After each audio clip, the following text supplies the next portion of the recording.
Hey there! So, over the past couple of weeks, 3 of my private clients have come to me with the same challenge or misunderstanding. So, that's my cue and signal to share this with you because you are probably thinking exactly the same thing, and I really want to clear this misunderstanding up.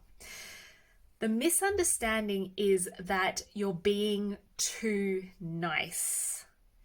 So, one of my clients said that she wanted to change the way she led a team or managed other people because she felt her current leadership style was very coachy, very understanding, and tried to be very empathetic. And she felt that she needed to move away from having that empathy in her leadership style because, and this was something that we uncovered during coaching, the reason she felt that way was because none of her leaders in her past roles has ever had this type of leadership style. All of her examples of leadership have been very, management style, do this by this date. Is very directive. Whereas her style was very much being empathetic, trying to understand the person's goals, all that kind of stuff.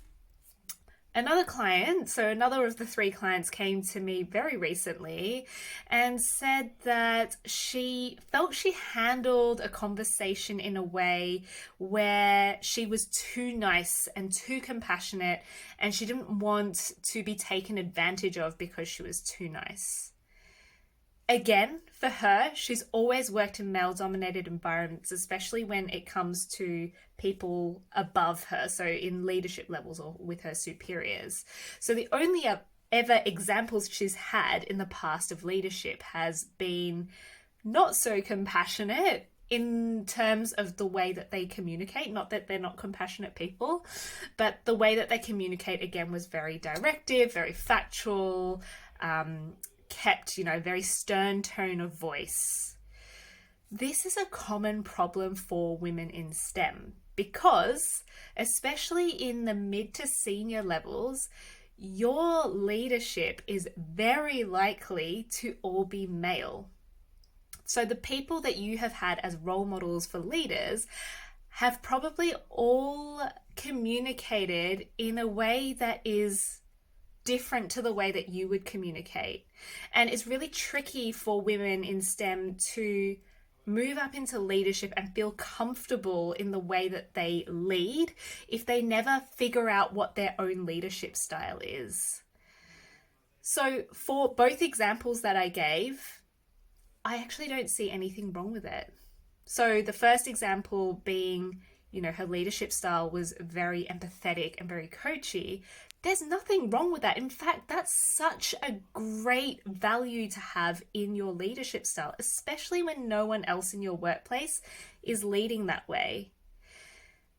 The second example, being compassionate at work. It's not a sign of weakness.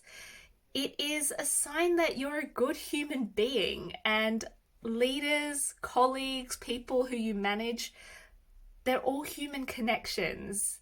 Somehow we think that corporate or work-related relationships should be very stern, should be very factual. We should leave empathy and compassion out of these conversations. But that's what's missing. That is why we don't have diversity in STEM. And how are we going to attract a really, really great working culture without that understanding and without that compassion? So if you are stepping into leadership, you're kind of moving towards that management level and you're feeling really icky and awkward about the way that you're managing, you're like, well, this is how I would normally talk, but I feel like now because I'm a leader, I should speak a different way. I really ask you to flip that belief on its head. Do you have to be more stern? Do you have to leave empathy out of your conversations? Do you have to leave compassion out of your conversations at work?